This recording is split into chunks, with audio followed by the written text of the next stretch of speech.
kusoo dhawaada waa macalinka nolosha Axmed Isxaaq.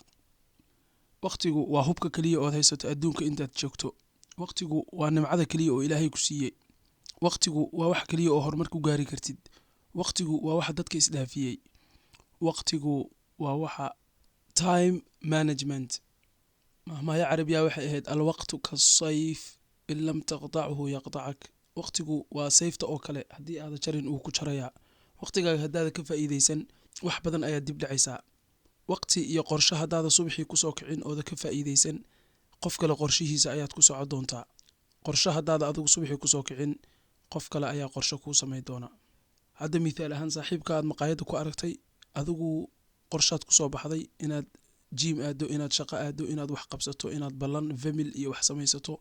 kadibna nin saaxiibka ah maqaayada isku aragteen ayaad kafee isla cabteen kadibna wuxuu kugu yiri nikaaxan u socdaa kale i raac ama qorshe kale oo family iyo arrimo kale kugu mashquuliyay. Adiga hadda ninkaas raacday oo habeenkii markii la gaaro aad tiraahdo way dhacday. Waa qorshe xumi adiga dhinacaaga ah. Qorshihii qof kale qorshihiisaad ku socotay.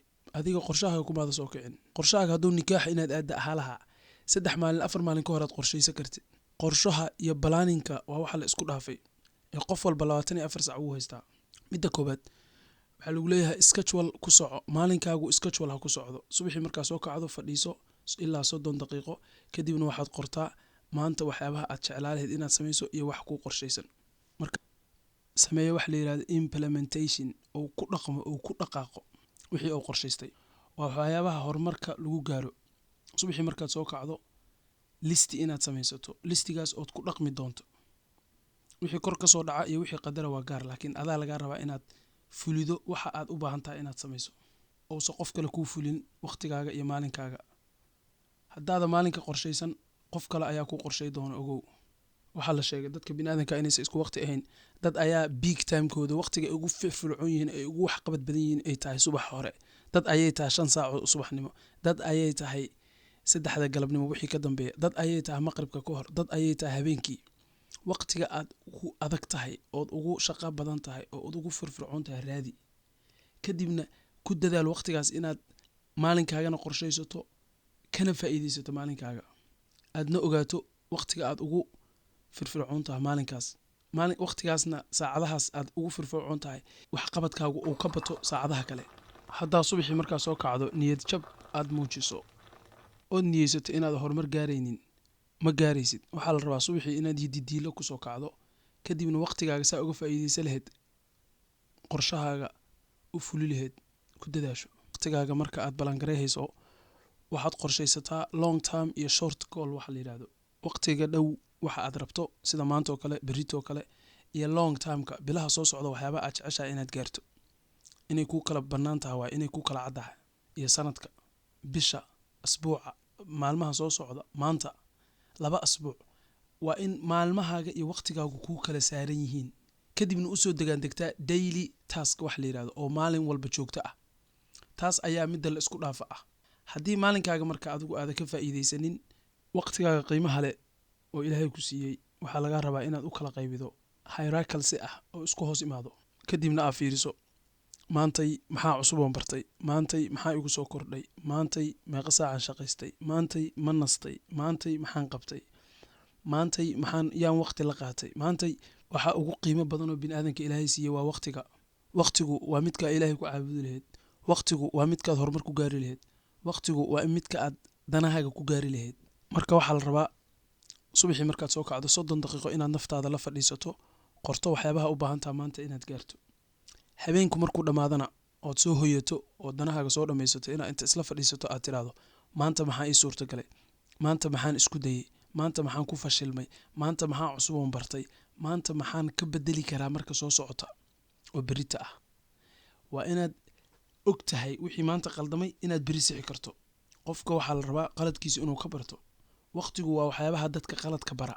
time management marka ay noqoto dadku waa kala duwan yihiin. dadaa arday ah, dadaa shaqaale ah, dadaa shirkado u shaqeeya, dadaa naftooda u shaqeysta, dadaa ilmooley ah, dadaa family ah. qof walba waxay ku xiran tahay duruufta oo markaas ku jiro. marka waxa laga rabaa inaad inta naftaada la fadhiisato subaxii qorshaysato maxaad maanta sameyn doontaa. time management waxyaabaha koobaad ay ka hortagto waxa la yiraahdo wax loo yaqaan procrastination ama ajis ama inaad waxba rabin inaad qabato maalinkaas markaad soo kacdo. qofka bini'aadamka subaxii markuu soo kaco waqtigiisa inuu ka faa'iideysto ilaahayna ku shukriyaa la rabaa inuu maalin kala siiyey, ma ahan inuu sariirta iska jiifo maanta dhan calaacalo.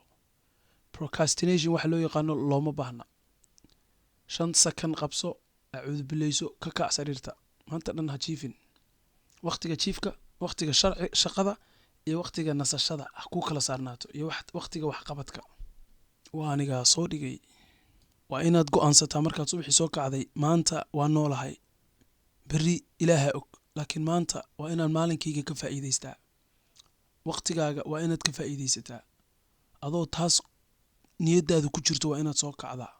waqtigu waa maanta saad uga faa'iidaysan lahayd waa inaad qorshaysataa kana faa'iidaysataa, ma ahan berrito waa tii ilaahay, ha ka walwalin, maanta ka walwal. berrito way imaanaysaa, waxaad maanta samayso waa waxaa berrito ku dhaqmi doonto. maanta berrito u tabaabushayso, qadartana ilaahay u dhaaf, laakiin dadaalka berrito waa inaad maanta sii bilowdaa. kontaroolka waqtigu wuxuu u baahan yahay self discipline, inaad discibliin waqti aad barato. 24 saac inta daqiiqayta kuu kala xisaabsan tahay, iyo kontaroolka waqtiga inaad si fiican u barato. priority, maalinkaagu waa inuu priority ku leeyahay, miday ka muhiimsan tahay. taas waa lagu leeyahay 30 daqiiqo ugu horeyso qor maxaad rabtaa maanta inaad samayso, maxaa number 1 ah, maxaa number 2 ah, maxaa number 3 ah, maxaa is hoos imaanaya, mase maanta waxba ma rabti inaad qabato. waa inaa intaas ku kala caddaha, kadibna ku dhaqaaqdaa. mahmaahayo English ayaa waxay tahay markaad rabto inaad elephant ama maroodi markaad rabto inaad cunto, hal mar ma laqi kartid, waxaa samaysaa mar lugta ka jar, mar gacanta ka jar, mar lugaha ka jar, aayar cadcad saad u cunayso sanad baa kugu qaadatee, marka dambe waad laqaysaa. waqtiguna waa sidaas oo kale, maalinkaaga waa inaad inta qorshayso xabad u kala qaadaa, intii aad awooddo maantana aad fulisaa, intaada maanta awoodi karina berritaad fuli doontaa. long term iyo short goalskana waxaa loo kala qaadaa, waa mahmaayadii ku timid elephantga. hal mar ha laqin maalinka, qorshay, jarjar. waa barnaamijkii time management. marka ballanteenu waa inaan waqtiga ka faa'iidaysanaa. faca 24 saac oo haystaa, adiguna ka faa'iidayso. 24 saac qor kuna dhaqan. waa macalinka nolosha Axmed Isxaaq. waa aniga soo dhigay. like iyo subscribe waa ku mahadsantihiin.